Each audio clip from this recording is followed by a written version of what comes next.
But good morning, or good afternoon, I guess it is now. It's still morning where I'm from.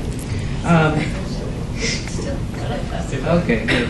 So I would like to talk to you about Boeing a little bit. I'll just give you a quick overview of Boeing. So you all know what the Boeing company is, right? So we do both aerospace. We are an aerospace company, the largest aerospace company in the world. We do both military and commercial aircraft. So on the military side, we do communication networks, air, land, and sea platforms for military, commercial customers around the world. And in the commercial airplanes, we have the 7 series, the 737, 47, 67, and soon to be in the air, the 787. So I'm not going to spend a whole lot on our history. I'm going to talk a little bit about supply diversity at the Boeing company. We have two major profit and loss centers. That's Boeing commercial airplanes and the BDS, Boeing Defense, Space and Security.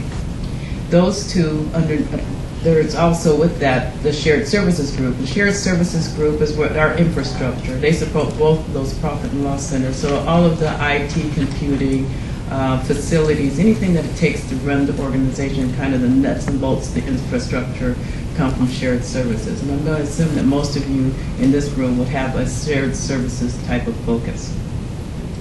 But the one thing about our company is that we work very closely together. There are about 70 of us throughout the company that do supplier diversity or some type of small business function. And with that, we also have other people that help us. We call them advocates that actually do some feet on the ground type activities. I was interested in listening to everyone talking about the SBA. We are a government contractor on the defense side. We very much have our subcontracts and then some flow downs in those contracts. And with that, we also track in the military side of the house, we track SDBs, women-owned small businesses, veterans, service-disabled veterans, hub zones, and SDBs. We also look at Ability One. If you don't know Ability One has to do with people that have severe disabilities. So we keep track of those. In fact, in Washington State, we have about 14. They're commercial suppliers, but we have the Lighthouse for the Blind that actually builds parts for us in the airplanes. They deconstructed the jobs so that they can actually build airplane parts, and they're a very good supplier. One of the things I think that's very important, and I thought this is like a marketing type of, so I'm going to talk a little bit about how you approach a company and some of the things that people do right and some that they don't do quite right. So you got to realize that inside a corporation, we're getting, well, I don't know how many hundreds of calls in a day with people that want to do business with the Boeing company, right? And there's a right way to approach us and a not so good way to approach us. And the number one thing I heard somebody up here say is be prepared, because if you're prepared, you know what your core competencies are and what we're looking. You've done some research, so you know how what you do fits into what we need. The calls that come in that are phishing calls, the ones that somebody calls you and says, we'd like to do business with the Boeing company. I said, what exactly is it that you have to offer? And they said, well, what is it that you need? So that, those don't work very well. So the other thing is that we need to call it polite persistence. We're a big company. We have contracts that are already let out. They may be a 3-year contract, they may be 4 or 5. If we're saying that there's no opportunity in that particular field, it doesn't mean to keep calling back every week, but I would stay in touch. But I'd ask the procurement person, whoever you're talking to, what's a good time to check back? Because they're right, it's good to develop those relationships. Absolutely, keep in touch and let people know what you're doing, but make sure that that person that you're talking to, that you're respectful of their time, and they will tell you, call me back every 2 months or 6 months. We also are a member of the $1 Billion Roundtable. How many of you know the $1 Billion Roundtable? So that means that we spend over $1 billion with women and minority-owned businesses domestically in the United States. We've been a member for the last 4 or 5 years, I believe. And there's only 14 companies in the United States that are part of that $1 billion round table.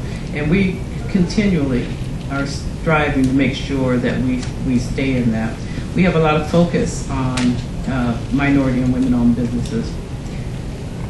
And when we say minority and women-owned businesses, there's a couple of ways that we definitely use the CCR. The CCR is kind of like the touchstone. We could expect that to be, if you're a minority or women-owned business, small business, we want you registered in that, in the CCR, because my counterparts in BDS can't use you as a minority-owned or woman-owned business if you're not registered in that.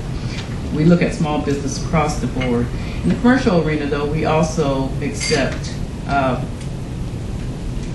WeBank, Women Business Enterprise National Council, and we also accept NMSDC. So we take a look at that. So when you come, if you have any types of certifications, if you're in a hub zone, if you're veteran-owned, if you let us know that, that's great. That helps. But I would recommend not necessarily leading with that, because I also get the phone calls that say that I'm a minority supplier and we can help you with your numbers. And that doesn't, we need to know what it is that you have to offer.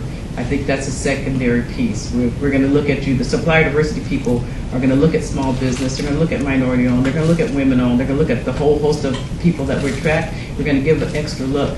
But I wouldn't necessarily lead with that. I think what your business stands on your own. Your capabilities, your capacity, what it is that you have to offer stands on your own. What we do is help facilitate you through our system to make sure that you get to the right people, to the procurement agents. We're actively working for you, so we're your advocates internally. I have with me these cards if you're interested in doing business with Boeing. It gives you an overview. I will say that we use Supplier Gateway. That's where we need to register. People need to register if you're interested in doing business with Boeing. If you register on Supplier Gateway, you will receive an email saying that we acknowledge that we received your information. And you will also get an invite to a webinar that you can go and ask more detailed questions. You can go to the webinar. But on this, it would say, we really want people to understand our products, what it is that we have, what it is you have to offer us. We are really stringent on our financial, we have, your financial status, because if we contract with you, we're looking for you to contract you for the long term, not until you run out of money, I guess. And then, so and the other thing that I think was mentioned up here was in the second tier. We talk about subcontracting and commercial, what we call it in the second tier, because Boeing is a very large company as well. And sometimes, especially in the commercial area and maybe in the shared services area, you may not be ready to do business directly with us. But we do have a second tier program, and we do monitor it, and we do, at least in commercial, we do make sure that our suppliers have contract language that they will do business with small businesses. So I think that it's important to know how you fit in that whole stratified supply base. Where do you fit, and where's your entree? Because you what you don't want to do is find yourself overwhelmed and can't meet the commitments of the contract. Because Boeing has a very long memory. We have very, very long memory, and we keep track of all the suppliers that we have. So make sure that you are ready. Make sure you talk to your supplier diversity folks. Whoever, there's a whole host of us. So find one, and we will direct you to the right people. And I'll be around for any questions. And thank you. Thank you so much.